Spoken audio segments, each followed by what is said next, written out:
friends, it's story time.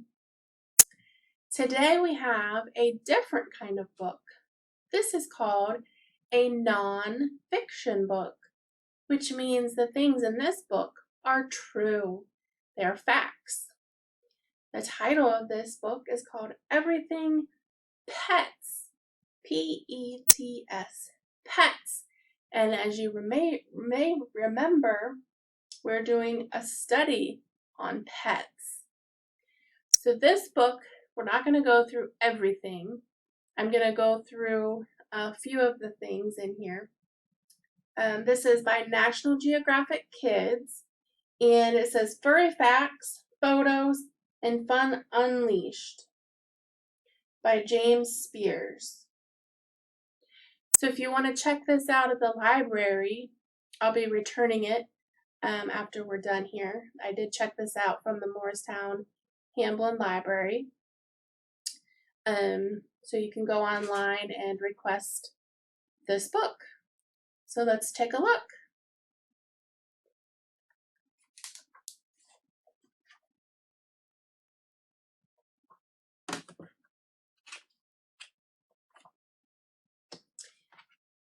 This page says contents. This is called the table of contents. This tells you what page to find the different sections in. And it has 1, 2, 3, 4 chapters. The words beside it in bold are the chapter titles. And then underneath are the section headings and the page numbers all the way over here. Okay, that's the table of contents. Does anybody know what these animals here are?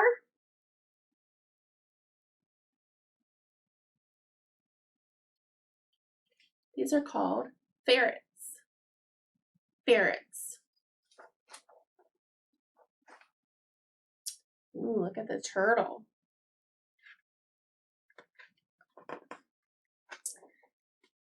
This section says, what are pets?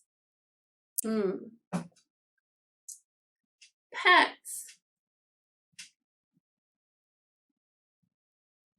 For example, what isn't a pet? Livestock are not pets. So animals that people use for food or work, or for their hair, their hide, or fur. Some examples are goats, raised for milk, oxen, used to plow fields, or sheep, bred for wool. Livestock owners take care of the animals to make sure they are healthy, but most farmers won't let their dairy cows sleep at the foot of their bed. Wild animals are not pets. Some people try to tame wild animals such as raccoons or wolves, but these animals are not pets. Wild animals often show aggressive behaviors which make them good at surviving in nature, but not so good at playing nice with family members or being polite at the dinner table. It's also hard to meet a wild animal's needs, such as having enough outdoor space to roam. Not meeting an animal's needs can harm its health and make it unhappy. So here's some animals. You see the dogs and the cats.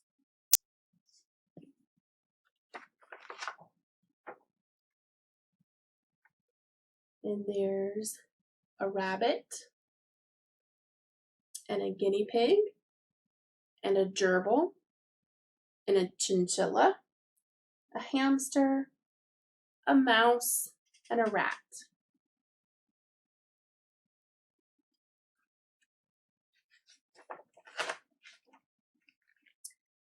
It says not everyone is moved by mammals. For folks who fancy feathers and fins over fur, the best pets may slither, squawk, or swim. Here's a Siamese fighting or betta fish. You see these, they're very colorful. Here's a goldfish, Here you have a couple of birds. And there's some reptiles. There's a green iguana and a ball python.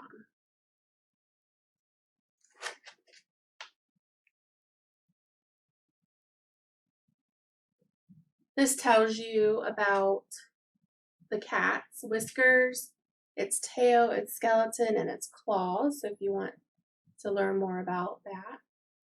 And the same for the dog. It tells you about its coat, its tail, its nose, and its paws, and what they help the animals to do. So this is the second chapter. It's called Creature Comforts. What do you think this chapter might be about? Creature Comforts. Let's take a look. Pampered pets. So here's the pets. They're getting groomed. They're getting massages, manicures.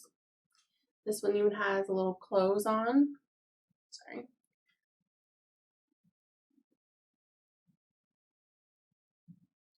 I think these animals are spoiled. How about playthings for your pets? What kinds of things do you see here? Yeah, there's a ball for your pet to play in. There's some cats playing on an iPad, chasing looks like a mouse. Here's a little bird playing with a toy.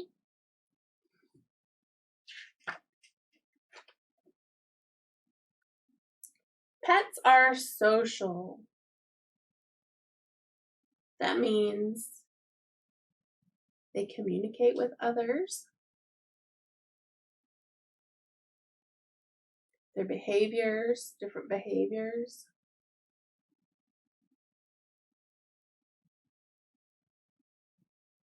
So you can take a look at that. Here's the third chapter. It says Friends for Life. This horse is doing some therapy. It's called equine therapy. But this little monkey up here is getting a disc out of the CD player. For a boy, he became a quadriplegic after an accident during his hockey career. So that means he can't use his arms or legs. So this monkey is actually doing the things that he can't do. And here we often see Dalmatians as fire dogs. And here's another animal that's helping a blind boy, a boy that can't see. He's guiding him. And this section is called Pet Speak. So it's talking about different ways they communicate. Here's the dog doing a trick.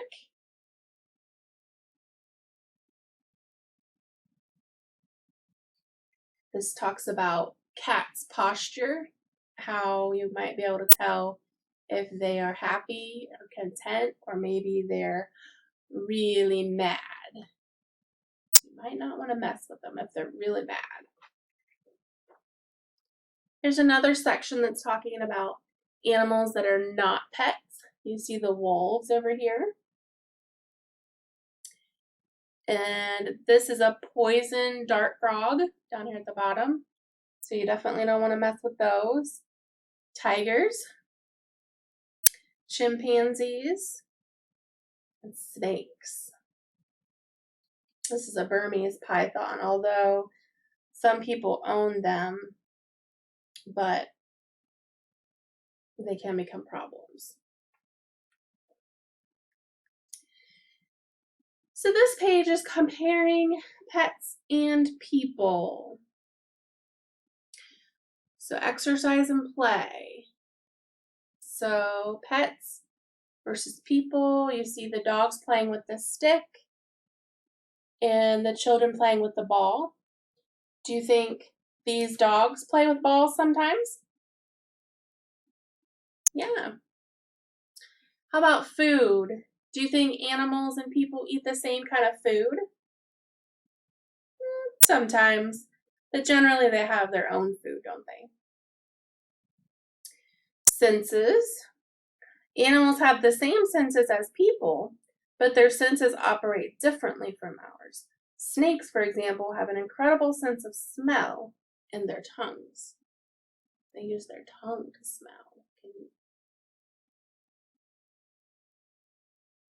Childhood. Kids live with their parents for about 18 years before going out on their own. For pets, that time is much shorter, although the timing depends on when the animal matures. And lifespans different. How long animals and people live differ. This last section, that last chapter, is called Pet Tricks. You see the rabbit jumping over the hurdle there? I've never seen that before. Best in Show, it's talking about the different kinds of dogs.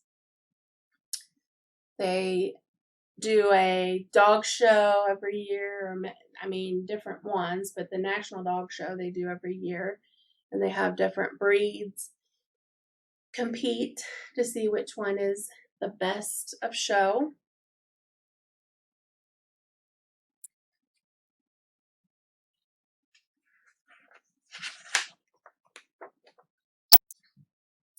This one talks about some name sounds, or pet sounds rather, and the different kinds of eyes and why they have those different kinds of eyes. And then here's some nicknames. Here's some pets that have been famous. You see anybody there that you recognize? I think everybody knows Garfield.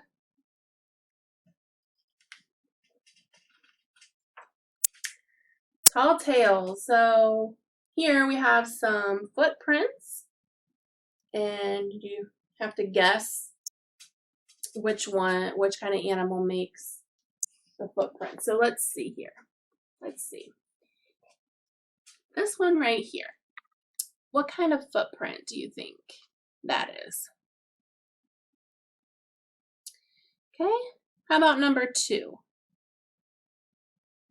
What do you think number 2 is?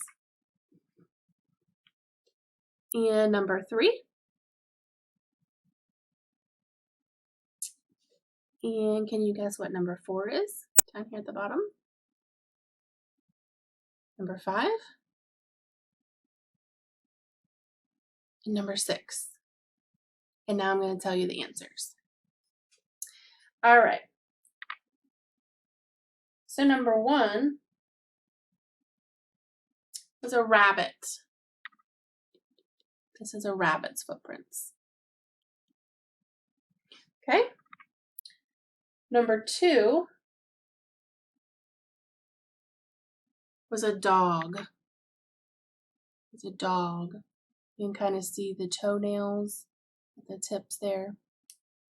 It was a dog. Number 3 was a cat. Looks kind of like a dog, but this is a cat. All right. Let's look at number 4. This is a chameleon. A chameleon. Number 5 is a bird. A bird. And number 6 is a horse.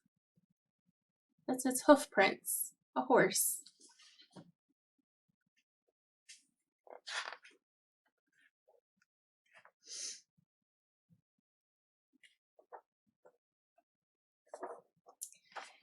And then there's just some other comments that you could have your parents read to you. And Here's a cool picture.